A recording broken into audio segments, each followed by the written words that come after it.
মাংস তো নিয়ে চলে এসেছি, এবার ঝটপট রান্নাটা শুরু করি। আমি তো এবারের বউ, আমার তো দায়িত্ব কর্তব্য আছে এবারের মান সম্মান রক্ষা করার। মাংসতে আজকে একটু আলু দেবো, তাহলে খেতে ভালো লাগবে।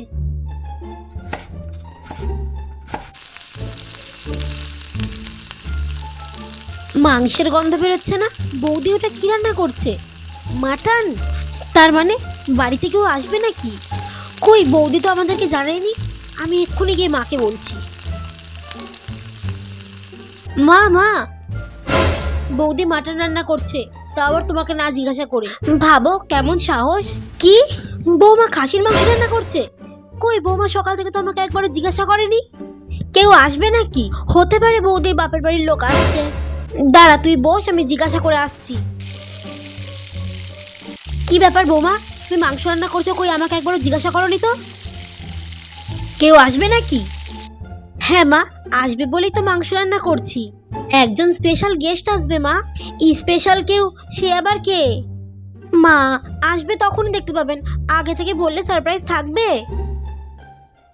মা, কে আসবে জিজ্ঞাসা করেছো? হ্যাঁ, দেখে আসলাম মাংস রান্না করছে। কে জানে স্পেশাল কে না কে আসবে। কে আবার আসবে ওর বাপের গোষ্ঠীর লোক ছাড়া? যা বলেছিস, ওর বাপের গোষ্ঠীর লোক ছাড়া কে বা আসবে এখানে? দুদিন ছাড়া ছাড়া এখানে এসে ভালো মন্দ খেয়ে যায়।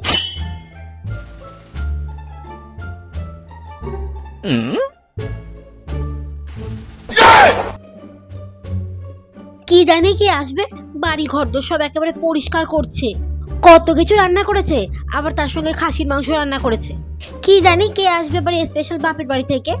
আরে তোর যে আসার এতদিন হলো, তোকে ভালো মন্দ কিছু রান্না করে খাইয়েছে? ওই ডাল ভাত খাইয়ে রেখে দিয়েছে। দাঁড়া না, ওর বাপের গোষ্ঠী আসুক না, ওর বাপের গোষ্ঠীর সামনে ওকে অপমান করে ছাড়বো। মা, যে ইচ্ছা সে আসুক, আমি কিন্তু এ ঘর থেকে বেরোচ্ছি না। আর তুমিও কিন্তু এ ঘর থেকে বেরোবে না।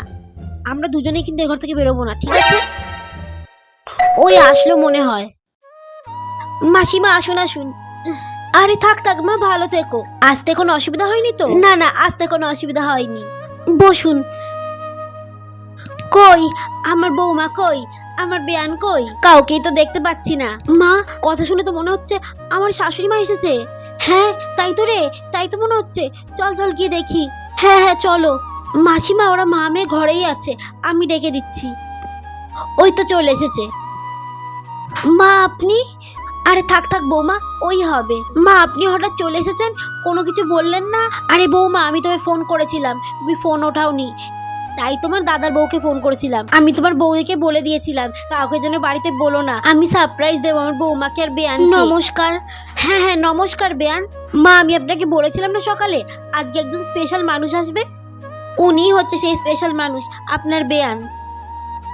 মাসিমা, আপনি যান, হাত মুখটা ধুয়ে নিন, আমি আপনার জন্য জল মিষ্টি নিয়ে আসছি। হ্যাঁ বেয়ান, যান, আপনি মুখ হাতটা ধুয়ে আসুন, যান। ঠিক আছে, আমি হাত মুখটা ধুয়ে আসছি।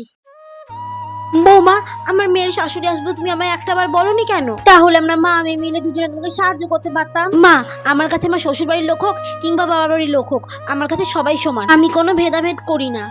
আমরা ভেবেছি তোমার হয়তো বাবার বাড়ি থেকে লোকজন আসছে, সেই জন্য তোমাকে কোনো সাহায্য করিনি।